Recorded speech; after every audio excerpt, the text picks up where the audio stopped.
वैज्ञानिक एक ऐसे पत्थर की पड़ताल कर रहे हैं जिसमें उल्कापिंड होने के प्रमाण होने के साथ साथ हजारों साल पहले पृथ्वी पर पनपे पदार्थ भी मौजूद हैं।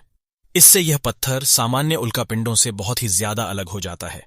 इस कारण वे यह पुष्टि करने का प्रयास कर रहे हैं कि कहीं ये उल्कापिंड पृथ्वी पर आकर फिर अंतरिक्ष में जाकर तो नहीं लौट आया था।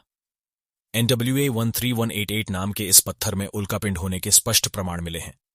यह आम उल्कापिंडों से बहुत अलग है क्योंकि इसमें पृथ्वी पर मिलने वाले खनिज भी हैं। यह साफ तौर पर पता नहीं चला है कि यह अंतरिक्ष में वापस कैसे पहुंचा होगा। उल्कापिंड पृथ्वी पर गिरते रहते हैं, उनमें से बहुत ही कम पृथ्वी की सतह तक पहुंच पाते हैं। पर क्या ऐसा हो सकता है कि कोई उल्कापिंड पृथ्वी पर आकर फिर अंतरिक्ष में चला गया हो और हजारों साल बाद पृथ्वी पर लौट आया हो?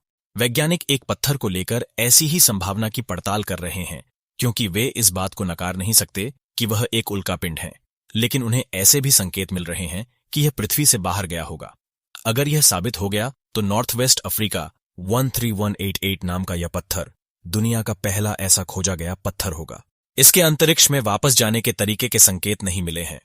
साल 2018 में अफ्रीका के मोरक्को के सहारा रेगिस्तान में यह काला पत्थर खोजा गया था। 646 ग्राम का यह बूमरैंग स्पेस रॉक कहा जाने वाले पत्थर से बुलबुले निकले हों ऐसी सतह दिखाई देती है। इसकी रासायनिक संरचना बताती है कि यह पृथ्वी के महासागरीय प्लेट के पास के ज्वालामुखियों से निकले पिघले हुए पदार्थों से बना होगा। उल्कापिंड तो है ही NWA 13188 के बुलबुलों की सतह, उसका क्रिस्टलीय संरचना, उसमें ऑक्सीजन और दुर्लभ मिलने वाले तत्वों का मिश्रण, यह तो स्पष्ट करते हैं कि बिना संदेह के यह उल्कापिंड ही है। लेकिन फिर यह अन्य उल्कापिंडों से बहुत ही अलग है। कम से कम यह आम अंतरिक्ष की चट्टान वाला पत्थर नहीं है। बहुत समय अंतरिक्ष में रहा था। पत्थर French national centre for scientific research के भूभौतिकविद जेरोम गैट्टाचिका ने अपना यह शोध फ्रांस में हुई गोल्डस्मिथ जियोकेमिस्ट्री कॉन्फ्रेंस में प्रस्तुत किया था। उनका कहना है कि इस पत्थर की बहुत रोचक यात्रा रही थी क्योंकि इसने अपना काफी समय कक्षा में बिताया था।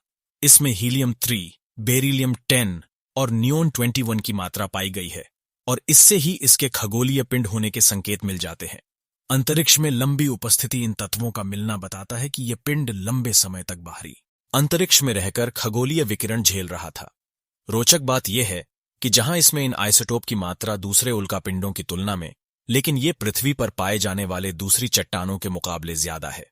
इससे पता चलता है कि वह कम लेकिन पर्याप्त समय तक खगोलीय विकिरण का सामना कर रहा था, जो कि कुछ लाख सालों का समय रहा होगा। पर वापस अंतरिक्ष में गया कैसे होगा? लेकिन NWA 13188 में ग्लासयुक्त फ्यूजन परपटी के पदार्थों के संकेत भी मिले हैं जिनसे पता चलता है कि वे पृथ्वी के वायुमंडल में प्रवेश करते समय पिघले होंगे। इससे यह संभावना भी खारिज हो जाती है कि इसे इंसानों ने बनाया होगा। इससे यही संभावना बचती है कि यह उल्कापिंड है और यह पृथ्वी से वापस अंतरिक्ष में जरूर गया होगा। लेकिन यह अंतरिक्ष में कैसे गया होगा, यह स्पष्ट तो नहीं है। लेकिन एक संभावना यह भी है कि किसी शक्तिशाली ज्वालामुखी उत्सर्जन से यह अंतरिक्ष में चला गया होगा या फिर दूसरे उल्कापिंड के टकराव के बाद उछलकर अंतरिक्ष में चला गया होगा। क्या ज्वालामुखी फेंक पाया होगा इसे? लेकिन पृथ्वी की कक्षा से बाहर जाने के लिए चट्टान को ज्वालामुखी से निकलने के बाद हजारों किलोमीटर प्रति घंटा की रफ्तार से निकलना रहा होगा। ज्वालामुखी के सबसे ऊंचे गुब्बार भी 30 से 45 किलोमीटर प्रति घंटा की रफ्तार तक हासिल कर पाते हैं। ऐसे में यह संभव ही नहीं है कि किसी ज्वालामुखी ने इसे अंतरिक्ष में पहुंचाया होगा। इसी तरह से पृथ्वी और विशाल क्षुद्र ग्रह के टकराव की एक मजबूत संभावना बनती है।